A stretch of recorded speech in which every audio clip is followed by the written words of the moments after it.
Randy, it is a muggy Monday. I mean, uberly Monday where I'm at.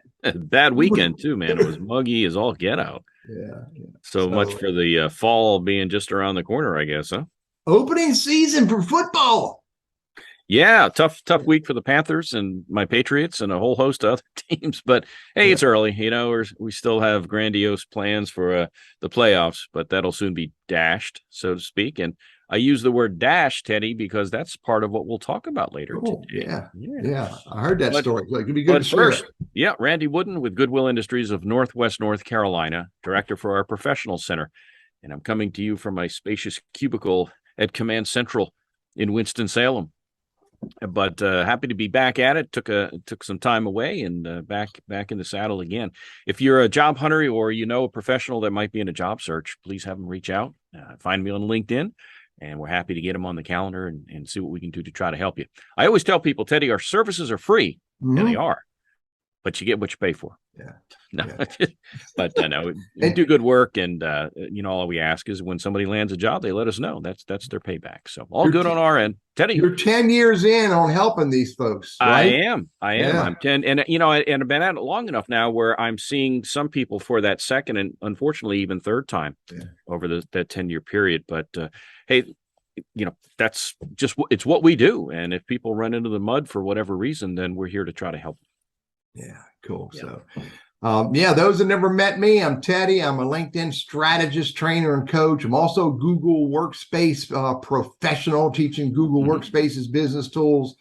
We do one-on-one coaching, corporate training programs. We do public speaking, webinars, seminars. We're contemplating a destination event on Mars, but we haven't put that together yet, but we are considering it as an idea for the future. But meanwhile, while I'm growing that exuberant business in my mind, Randy and I get together a couple times a week, make a little noise, share some stories. And you know what? One of the really cool things I look forward to, and I told Randy this morning, I said, no, man, don't prep me on the conversations. Drop it on me like we're dropping it on the audience. And that is Randy's top-notch executive level research that he does before we do this show. So Randy, share the research you did, buddy. I do. And by the way, I want to put in a quick plug. This yesterday, I wrote a column in the Sunday paper, the Winston-Salem Journal, about 9/11 and COVID and how those two significant effects really impacted our lives and our business community and how we do business, but that our American spirit, the resiliency, and our collective, will to survive and succeed won the day despite our differences. And I've gotten a lot of nice feedback on it. It's kind of an inspiring thing and a little outside what I normally do, but anyway, normally I focus on job hunting. But anyway, just was kind of led to do that some 21 years after the fact of 9/11. So let's move on. On this date, September 12th, some births. Jesse Owens, famous track star. Remember the whole 36 Olympics, not that we were there, but you've seen photos in Germany with Hitler and all of that going on in the Aryan race. And so that's forever in our mind, I think, as we think of Jesse Owens and his historic gold medal in the Olympics in 36. George Jones, country singer, born in the state, 1931. And Barry White, born 1944, also a singer. So I still have some Barry White albums easily at my reach, Randy. You do. I had some 45s. What's that? You'll never find another love like mine. Yeah. So anyway, if Barry hadn't been dead by now, that would have killed him. So anyway, we've all heard of Roget's thesaurus, or at least many of us have. It's thesaurus is a way to look up essentially synonyms and finding words that mean the same thing, but are just different words. But anyway, so deaths on this date, Peter Mark Roget died in 1869. And while the thesaurus has stayed with us, he was also an inventor. He invented the pocket chessboard. I mean, I don't know. Maybe if I'm going to go on a picnic, do I take a chessboard in my pocket? I don't know. With your Barry White album and your girl on your arm?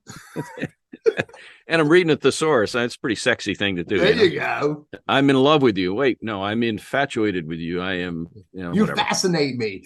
But he also invented the slide rule, believe it or not. So he did that in his spare time when he wasn't making up words. So you got that. Also, people who passed away, a couple of actors, Raymond Burr, Perry Hmm. Mason, right? Ironside. 1993. Yes, yes, yes. Anthony Perkins of Psycho passed away in 1992, and Johnny Cash, country singer, in 2003. Wow, that just seems like yesterday. Yeah, it does, doesn't it? Wow. Yeah. So also events on this date in history. All right. So here's a trivia one for you. You ever heard of George Mason? See the guy that made the mason jar? No, and he's not even the Mason-Dixon family. Oh, he's not part of that clan? Not that either. He's a U.S. statesman. Oh. And on this date in 1787, George Mason suggested adding a Bill of Rights to our Constitution. Yeah. I thought we had a Bill of Rights. I thought we had one. We had one, yeah. We had one, and we have one. He based that on the previous some previous states, United States that had their own state Bill of Rights. But you know what? The motion was defeated. It was turned down by the first state. time through.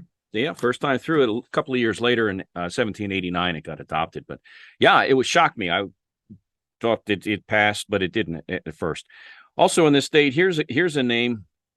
You don't know who this guy is. I don't even think his neighbors knew who he was.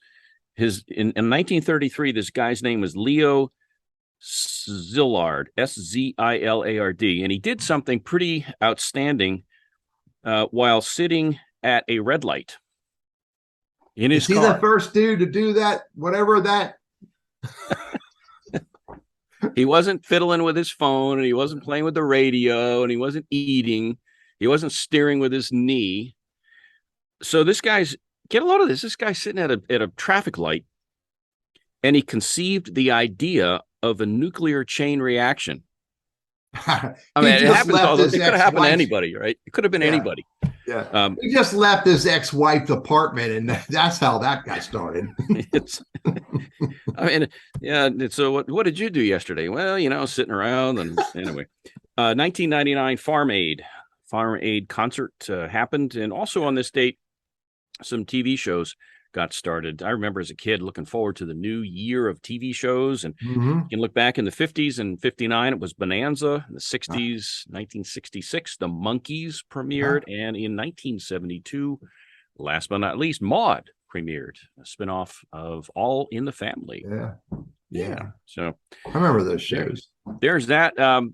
I can do the story if you like. You want to? Well, you go ahead and do your story, man, and I'll do mine. Hey, this past Wednesday, oh gosh, what date would that have been? I don't know. It was a week, less than a week ago. The Dash had their afternoon. In fact, Teddy, you and I went to it last year. Yeah. That afternoon game. So it was on a Wednesday. I went with a buddy of mine. And so we're sitting out in right field.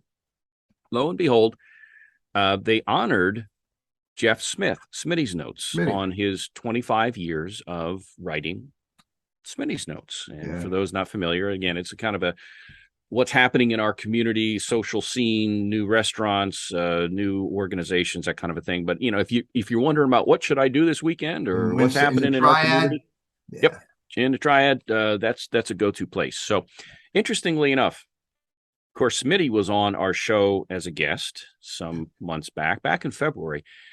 But the other 3 or 4 people there who were honoring him that day included Mark Owens with the Greater Winston-Salem. He's been on our show twice. Mayor Alan Joins will be on the show next month. Yep. October 12th. Yep. And also the president of the Dash, Brian DeAngelis. We're working on scheduling that.